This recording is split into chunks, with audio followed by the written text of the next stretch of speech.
In this video, I'm going to show you how to secure your API keys. Every time you upload an app, iOS or Android, to the App Store, the user downloads it to their device and they have access to all the code, aka your API keys, if they're exposed on the front end. So I'm going to show you how to set up a backend, serverless backend, using Firebase functions. So that way we can call those Firebase functions that have our API secret keys inside, and then we can access it from the front end without exposing them. So this is what we're going to do, but we'll start from scratch so then you can do it in your app as well. Create expo app, and we're going to call this API video, and then we're going to use the templates flag, and we're going to call the tabs template. So we're now going to cd into the API video folder, and then we're going to open up our code editor. I recently got Cursor, so now we are on the Cursor grind. First thing we're going to do is run npx expo pre-build. This will generate our Android package name as well as our iOS bundle identifier. Next, we're going to install these packages. We have the Firebase app, Firebase functions, as well as the expo-build-properties. This is just necessary for installing using the React Native Firebase libraries. Okay, and the Firebase libraries affect the native code. So we're going to our app.json, and when we run npx pre-build, which we'll have to run again, it changes the iOS and Android folders. So we are going to modify this plugin array. We are going to be adding this Firebase app as well as expo build properties. And now before we run npx expo pre-build, we are now going to have to get the info.plist and Android Google services from Google Firebase. So we're going to Firebase and we're going to generate our Firebase project, and we are going to create our app. We're going to call it video tutorial API video. Gonna disable Crashlytics. Okay, so the first thing we're going to do is actually upgrade from the Spark plan to the Blaze plan. And the reason we have to do this is because Firebase function requires the Blaze plan for it to work. So I'm going to finish this off, and then so now that we are on the Blaze plan, we can now create our iOS app, and we're going to go back to our code editor and go back to the app.json and grab the bundle identifier, which is also the same as the Android package name, and we're going to register the app, download Google service info.plist, hit next, next, next, and continue to console.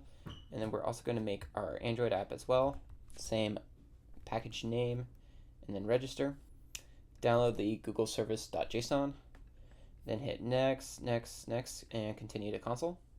Okay, so now we're going to Cursor, and we're going to find our files that we just downloaded.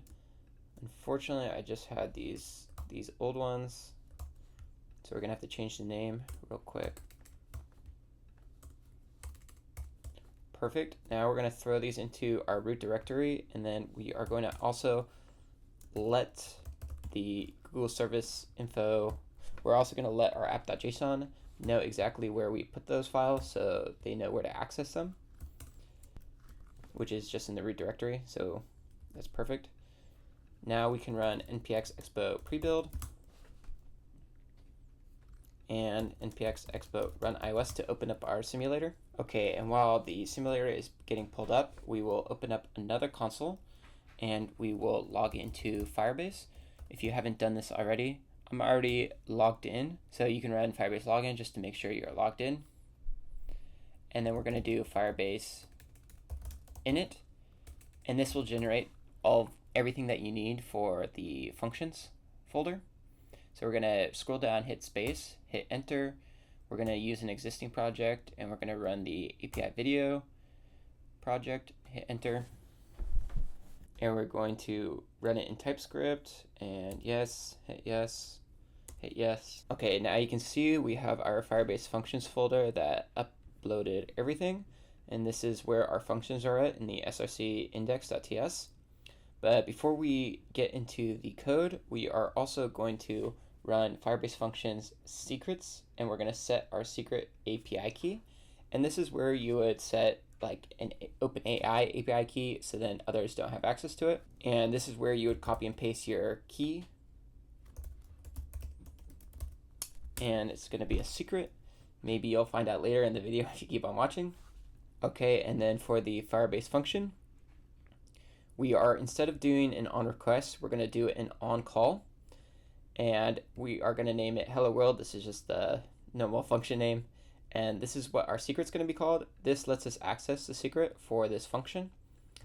And then we have our secret key right here, which is accessed in the Google Cloud. And then we are just going to return the secret key. So normally you wouldn't do this, but in this scenario right here, you would run a fetch request to whatever service that you use to access the API. So this is basically like a microservice, and this is a serverless backend. And so, but we're just going to return a string, hello, or we're going to say secret key is this. So then, just as an example, and then we are going to run Firebase deploy only the functions. And so this will deploy this function. And while that is deploying, we are going to go back to our simulator and see why it did not work. Okay, this has happened before, but yeah, it wasn't opened correctly. And so that's why it didn't open. So as long as you have access to this screen, we rerun it and it will open. Okay, there we go. We have our simulator tab 1, tab 2 up. So everything is working there.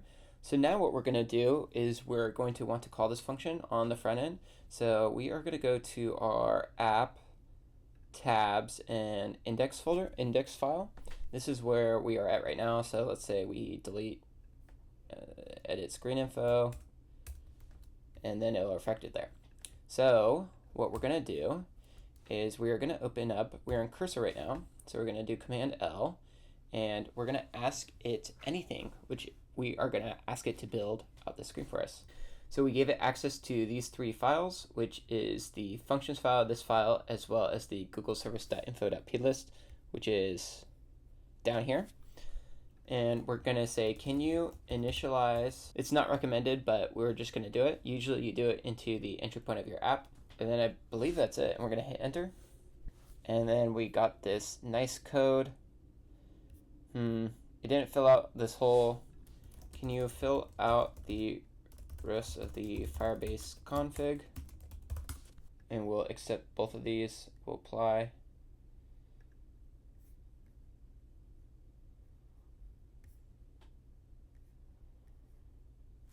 And we'll accept it. And let's see if it works. And as you can see, we can go through the code a little bit more, but as you can see, Firebase function result is the secret key. Like the video, please. So if you haven't liked the video, please like the video.